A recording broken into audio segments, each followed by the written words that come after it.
You will hear a number of different recordings, and you will have to answer questions on what you hear. There will be time for you to read the instructions and questions, and you will have a chance to check your work. All the recordings will be played once only. The test is in 4 parts. Write all your answers in the listening question booklet. At the end of the test, you'll be given 10 minutes to transfer your answers to an answer sheet. Now turn to Part 1 on page 2 of your question booklet. Hi, good afternoon. Hi, welcome to the Carlton Hotel. How can I help you? We've just driven up from London and we're going to stay here in York for a few days. We'd like to book a couple of rooms. OK, sir. So for how many nights is that? We'll be leaving on Monday morning, so let me see, that's 3 nights? And you said 2 rooms. Who are the rooms for? I'm here with my wife and 2 kids. They are 9 and 11. Sorry, 9 and 12. The eldest has just had his birthday. So we'd like 1 twin room for the kids and another double for my wife and I. OK, well, we've got 2 rooms available, both en suite. Great. How much are they per night? Let me see. The twin room is £40 per night and the double room is £50 per night. OK, that sounds reasonable. So what is the total for 3 nights for both rooms? Let me check. That will be a total of £270. And that includes everything? Yes, that price includes tax. OK. Can I pay by credit card? Yes, sure. You'll need to pay for the first night now, and you can pay for the other nights when you leave. Or you can pay for all 3 nights now. I think I'll just pay for everything now, as we'll definitely be here till Monday. OK, that's fine. I'll just need to take some details from you to confirm the booking. Can you give me your full name? Yes, it's Michael Fernsby. That's Fernsby. And what's your date of birth, please? The 15th of October, 1968. The 5th of October, 1968? No, the 15th. Oh, OK, sorry. And can you give me your address? Sure, it's 273 Stanton Court. That's Stanton. London WC2D 5JB. WC2D 5JB? Yes, that's right. And your telephone number? My mobile number is... Hold on, just let me check. I can never remember it.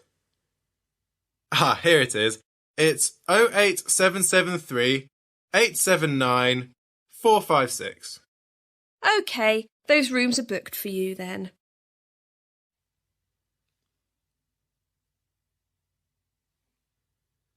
OK. I know we're a bit out of town here. Can you give me some information about getting into the centre of town? We'll probably head in tomorrow. Well, you could drive in, but the parking is not great in town. It's difficult to get a space and is quite expensive if you're staying there all day. Yes, we're thinking of going to look around some of the shops and to look at the wall around the city. So we'll probably be there most of the day. In that case, you're probably best taking a taxi or the bus. How much is a taxi? Into town it will be about £12. Actually, no, I'd say it's around £15. Fares have increased recently. We can book it here for you and it will pick you up outside. It only takes about 10 minutes. Right, I see. What about the bus? How much is that and where does it go from? It's only £2 per person. It's not far from here. You go out of here, turn right onto Oak Tree Avenue, and it's about a 5-minute walk down the road. You can't miss it. The bus ride is about 15 minutes. Oh, OK. Maybe we could do that. Or you could walk, actually, if you like walking. Part of the way you can walk through the nice park, which is fairly popular with visitors to York. It's about 30 minutes, but it's quite pleasant. Right, well, there's a few options there. We'll have a think about it. I'll go and get my wife and kids. They're just waiting in the car. OK, no problem. Thanks for booking with us. You will hear a woman talking to a group of students about volunteering opportunities with her company, Time Abroad. First, you have some time to look at questions 11 to 14.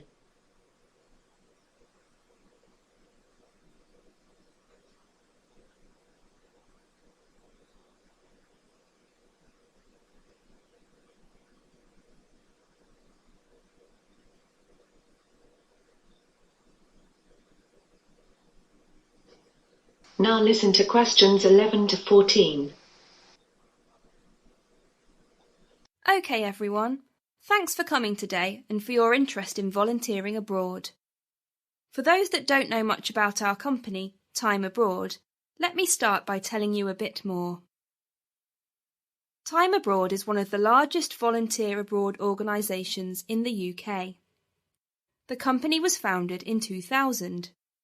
In 2007, the company grew by joining with another company, PT Travel, making us even larger. In 2014, we sent 10,000 people abroad on a variety of service projects and internships overseas, more than any other company. All participants receive the best support from our full-time professional staff to ensure that the experience is safe, worthwhile, and fun. We have lots of very experienced staff working for us.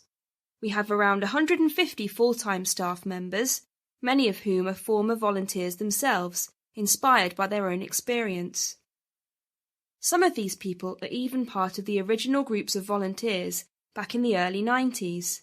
About 75 of those staff are not located in the UK at all, and spend their whole time in another country supporting the volunteers.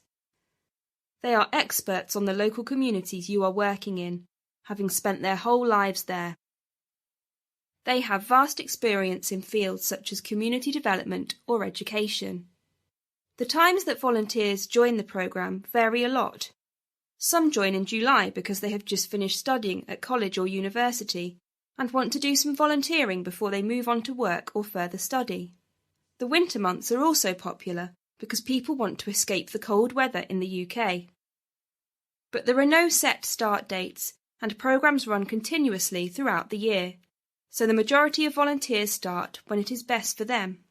Time Abroad is an entirely independent organisation, which does not receive any funding from religious bodies, political parties, development organisations, or other sources. And of course, we don't request money from our partner organisations in the developing world. All our work is 100% funded through your contributions as a volunteer. We do get help from the government, but that is from reduced business taxes, not financial contributions. It is this financial independence that gives us the freedom to set up projects wherever we think it may be useful, and where we think that our volunteers can make a valuable contribution.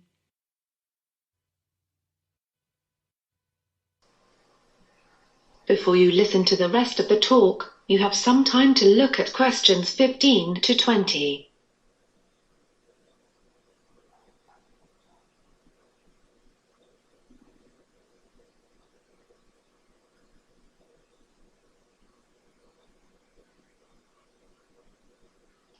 Now listen to questions 15 to 20. Now I'm going to tell you about some of the more popular opportunities in a bit more detail. One of the most popular volunteering choices is teaching. You'll find a warm welcome awaits you from our students around the world. The main thing you will do is assisting with English conversation, because although the local teachers are very capable of teaching the structural aspects of the English language, such as the grammar, they do not use the correct intonation or pronunciation because they lack the confidence of a native speaker. By providing conversational English teaching, you can greatly enhance the learning experience of thousands of children and adults with whom we work in the developing world. You can also volunteer in agriculture and farming. Access to safe and healthy food is a major concern of any society. Volunteers work on a farm with the aim of promoting sustainable local food sources and responsible farming. Using pesticides and other destructive agricultural techniques can have a long-term negative impact on the environment and threaten the future well-being of whole regions. Time Abroad's agricultural and farming projects focus on organic farming practices and educating local communities on their benefits. You could also volunteer in the field of veterinary medicine. If you do this, you will be working alongside a vet in a local veterinary practice.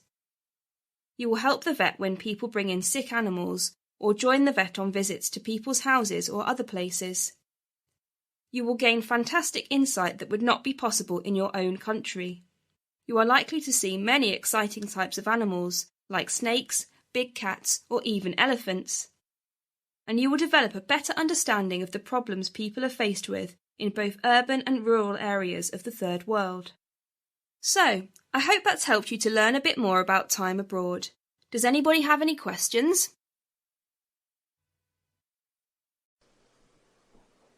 You will hear a woman inquiring about a media studies program. First, you have some time to look at questions 21 to 25.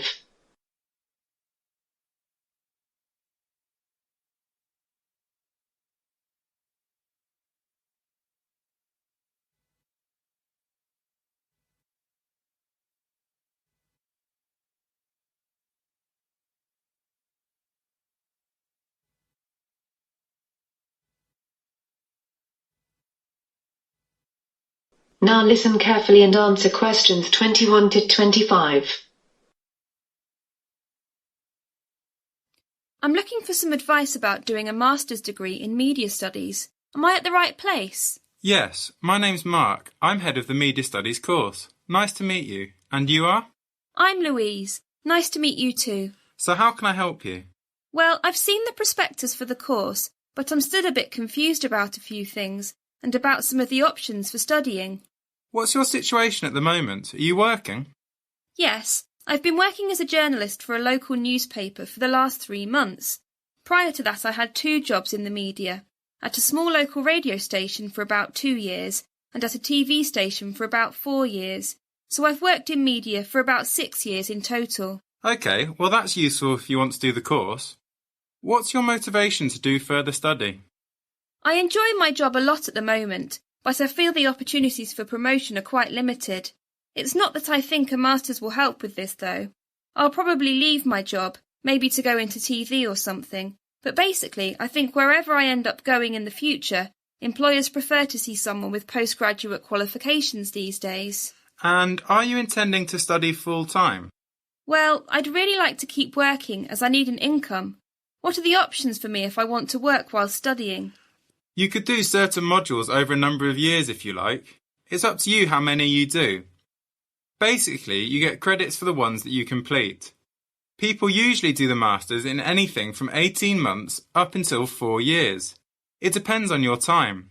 If you wanted a fixed schedule and attendance and did it part-time, then that would be a total of 3 years.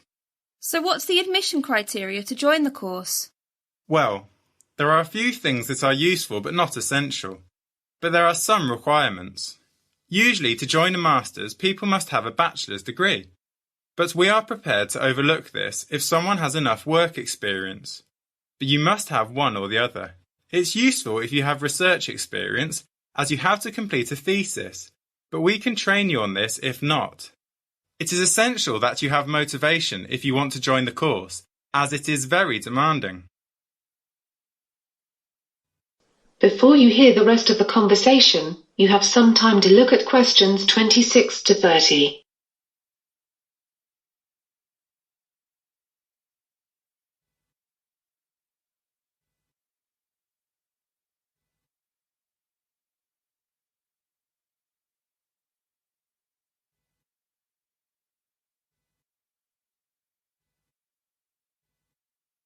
Now listen carefully and answer questions 26 to 30. What about the costs for the course? The fees for a year if you are studying part-time are £2,250. No, sorry, they've gone up this year, £2,400. Of course, you are paying for all other living costs. Is there any kind of bursary or scholarship available to help with the fees? Yes, there are things available, but you have to meet the criteria to get funding. Often, though, the university will actually contact you about funding. Universities have a certain budget available to provide funds, so they will look for the best students and offer them something if they think they will be suitable. You would have to have a firm offer in place to join the course, though, before you'd be considered for any funding. Where can I go to find out more about it? The best place to look for information about funding is on our university website. All the details about whether you're eligible, what help is on offer, and how to apply will be there. If you can't find the information you're looking for, you can always come and speak to us again, and there will be a number you can ring. OK, thanks for that. And is it easy to get hold of you if I need to speak to you further? Yes, I'm here most days, but you can always phone the office first to check. It's best to book an appointment in case I'm not around. That is the end of section 3. You now have half a minute to check your answers. Section 4. You are going to hear a lecture about the history of Indian railways. First, you now have some time to look at questions 31 to 40.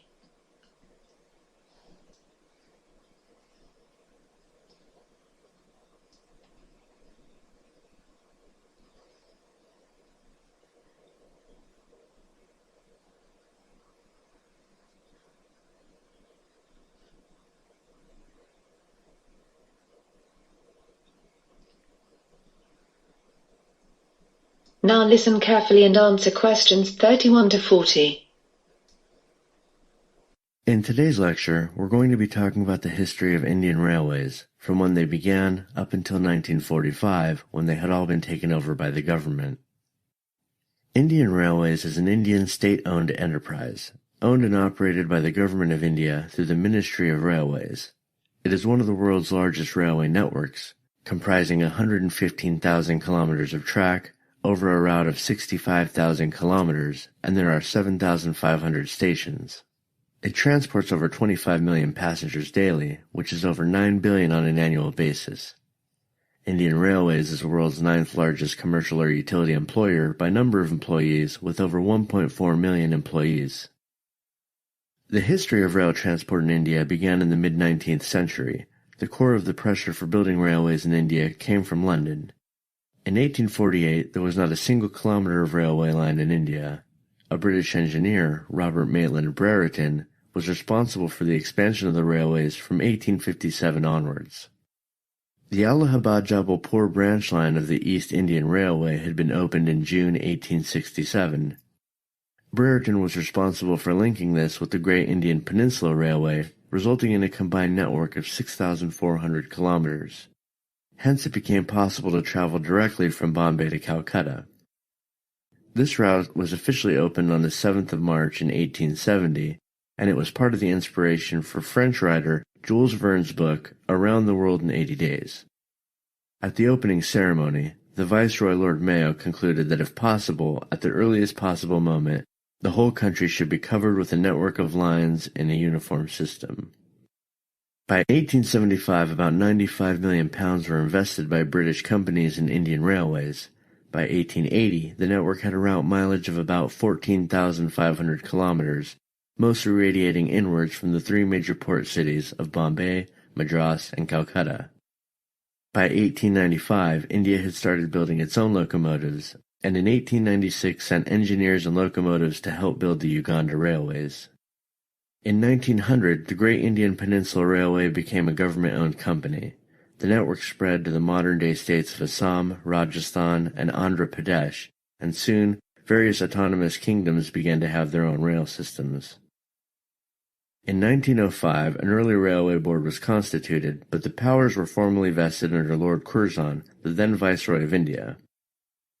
It served under the Department of Commerce and Industry, and had a government railway official serving as chairman, a railway manager from England, and an agent of one of the company railways as the other 2 members.